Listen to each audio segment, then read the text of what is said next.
நான் 3 முறை எழுதி நான் வந்து தோல்வி தான் பட்டிருக்கேன். அந்த 3 முறையில் ஏற்பட்ட அந்த 3 முறை தோல்வினால தான் எனக்கு வந்து ஏதாவது ஒரு அனலைஸ் பண்ண முடிஞ்சிச்சு. என்ன 4ஆம் முறை பார்த்திங்கன்னா நல்ல மார்க் எடுத்து நல்லா ஸ்டேட் லெவலுக்கு வந்திருக்கேன்.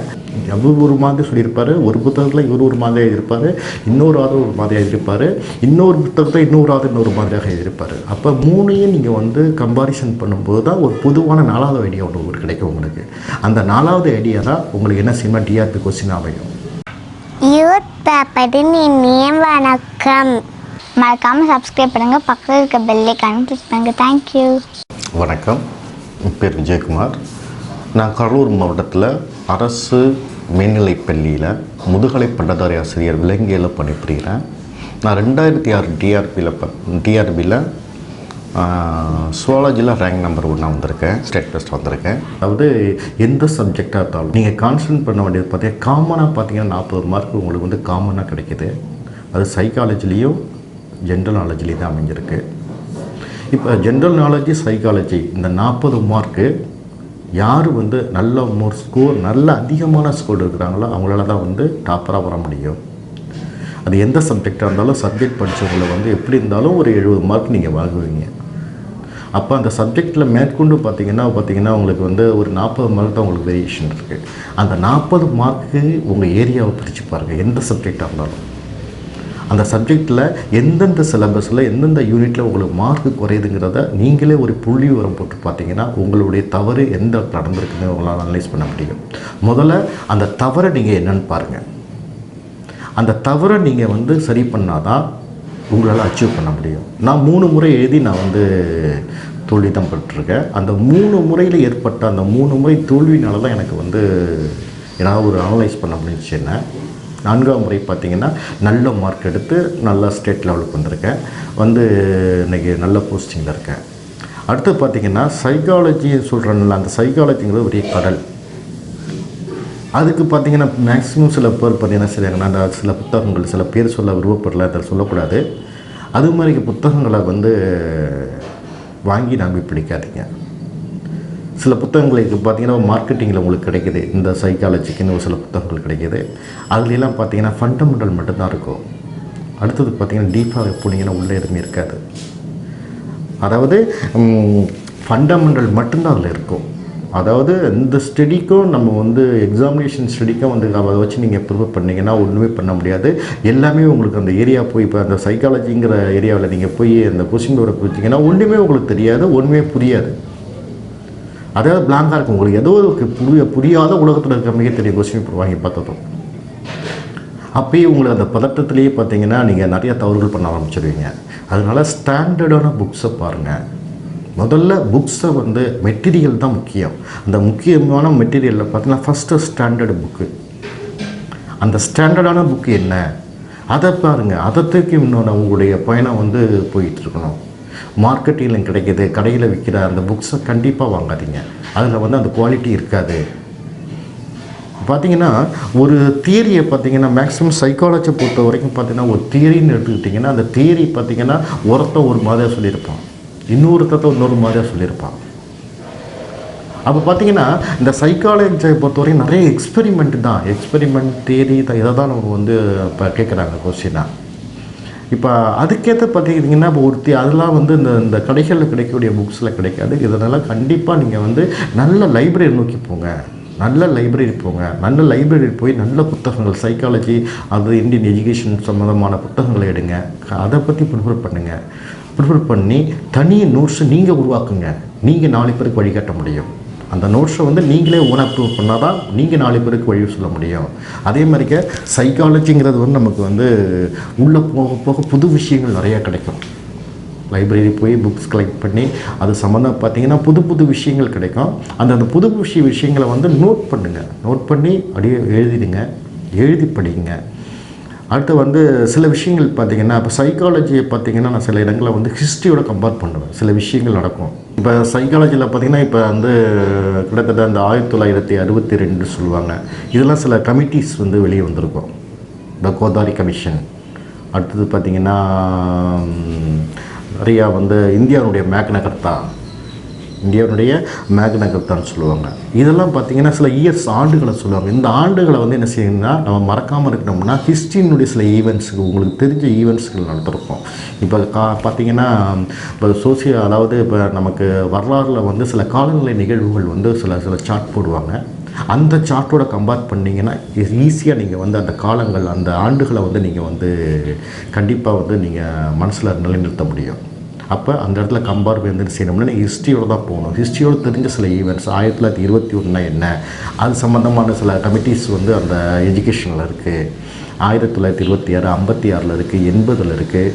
அதேமாதிரி நிறைய கமிட்டிஸ் பார்த்திங்கன்னா அந்த இயர்ஸ் வருது. அதேமாதிரி பெண் கல்வியை வந்து முதல்ல ஊக்குவித்தவங்க எந்த முதலமைச்சர் காலத்தில் வந்து பெண் கல்வி வந்துச்சு, இதெல்லாம் பார்த்திங்கன்னா இந்த கடைகளில் கிடைக்கக்கூடிய புத்தகங்களில் இருக்காது.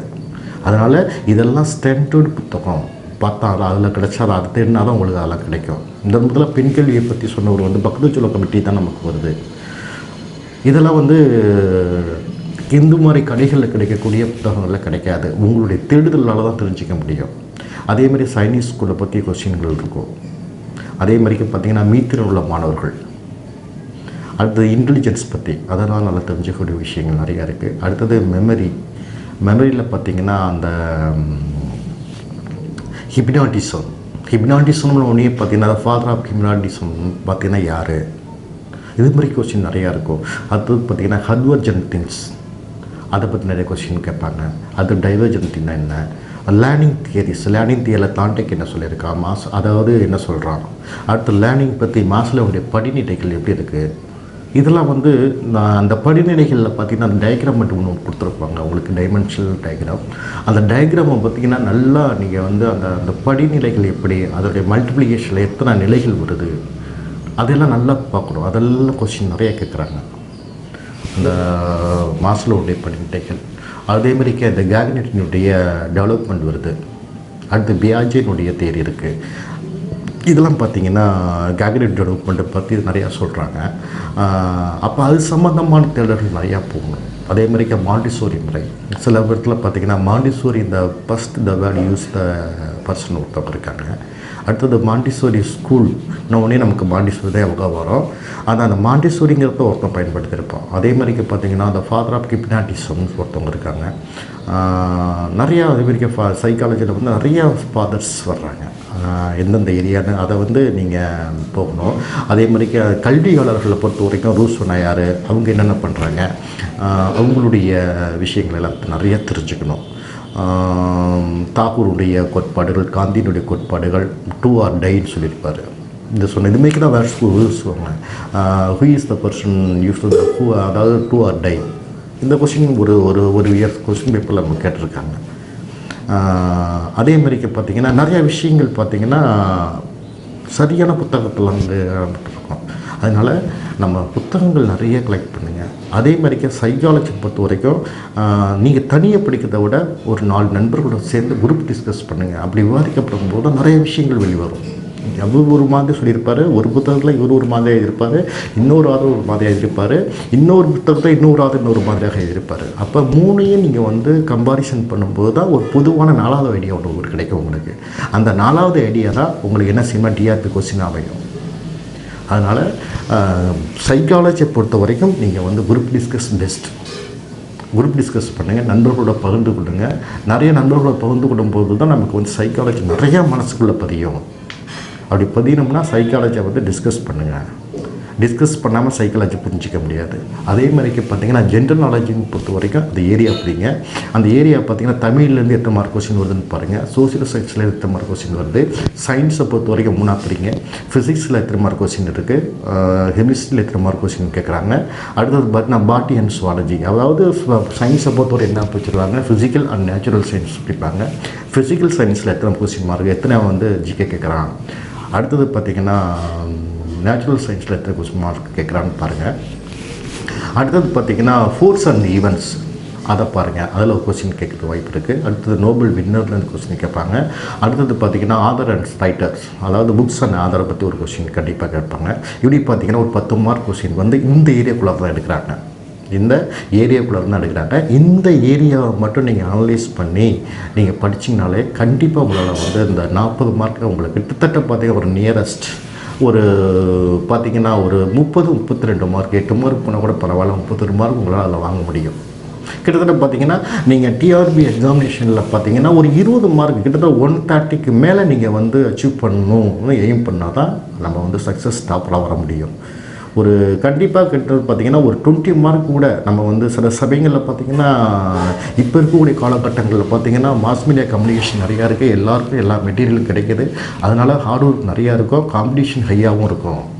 அப்போ நீங்கள் இன்னும் மார்க் மேலே நான் கிட்டத்தட்ட பார்த்திங்கன்னா எந்த விதமான கம்யூனிகேஷன் காலகட்டங்களில் நான் அந்த டிஆர்பி பாஸ் பண்ணியிருக்கேன். அதனால் வந்து அப்போ எனக்கு காம்படிஷன் கம்மி தான். ஆனால் இப்போ அதுமாதிரி காம்படிஷன் இருக்குமான்னு எதிர்பார்க்க முடியாது, அதை விட அதிகமாக இருக்குமே நான் எதிர்பார்க்குறேன்.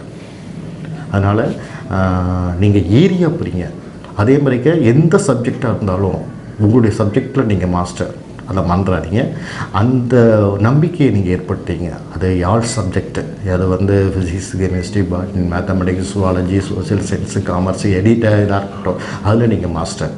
அதனால் அந்த மாஸ்டருங்கிறதுனால உங்களால் வந்து உங்கள்கிட்ட சப்ஜெக்டில் வந்து நீங்கள் மாஸ்டர், உங்களால் அதை அச்சீவ் பண்ண முடியும். அதில் ஏரியா போகிறீங்க. கிட்டத்தட்ட பார்த்தீங்கன்னா ஒரு 30 மார்க் தான் உங்களுக்கு அதில் டஃப்பாக இருக்கும். அந்த 30 மார்க் நீங்கள் ஏரியா பிரித்து பார்த்தீங்கன்னா ஒரு ஏரியாவில் 5 மார்க், 2 மார்க், 1 மார்க், இந்த வேரியேஷனில் தான் இருக்கும். அந்த ஏரியாவை நீங்கள் வந்து அனலைஸ் பண்ணிவிட்டு அதில் உள்ளே போனீங்கன்னா, அதில் ஹார்ட் ஒர்க் பண்ணிங்கன்னா கண்டிப்பாக உங்களால் வந்து இந்த டிஆர்பி எக்ஸாமினேஷனை சக்ஸஸ் பண்ண முடியும். கண்டிப்பாக நீங்கள் வந்து டாப்பராக வர முடியும். அதனால் உழைப்பை நம்புங்க, அதிர்ஷ்டம் நம்பாதீங்க. அதிர்ஷ்டம் வந்து வாய்ப்புகளாக வரும், வாய்ப்புகளாக வந்து நிற்குமே ஒழிய வீட்டு கதவை தட்டாது. வாய்ப்புன்னா எப்படி வரும்? டிஆர்பி எக்ஸாமினேஷனாக வந்திருக்கு உங்களுக்கு வாய்ப்பு, அந்த வாய்ப்பை பயன்படுத்துங்க, அச்சீவ் பண்ணுங்கள். அதாவது சாமி, அதாவது என்ன சொல்லுவேன்னா, உழைக்கிறவனுக்கு, அதாவது உழைப்பையும் தன்னம்பிக்கையும் விடாமுயற்சியும் இருக்கக்கூடிய ஒரு எந்த ஒரு மனுஷனுக்கும் தெய்வத்துடைய அடுக்கிறவனும் தானாக கிடைக்க நீ தேடி போக வேண்டாம். அதனால் வாழ்த்துக்கள். எல்லோரும் வந்து உங்கள் மேல் நம்பிக்கை வச்சு கண்டிப்பாக நம்பிக்கை வைங்க. அதாவது யானையினுடைய பலம் வந்து தும்பிக்கையில் இருக்குது, மனிதனுடைய பலம் நம்பிக்கையில் இருக்குது. உங்களால் நம்பிக்கை இருந்துச்சுன்னா கண்டிப்பாக உங்களால் சால்வ் பண்ண முடியும், உங்களால் சக்ஸஸ் பண்ண முடியும். நீங்களும் பார்த்தீங்கன்னா கண்டிப்பாக ஒரு சாதனையாளராக நீங்கள் வருவீங்க என்பதற்கு என்னுடைய வாழ்த்துக்கள். நன்றி. சூப்பர் சார், ரொம்ப அருமையாக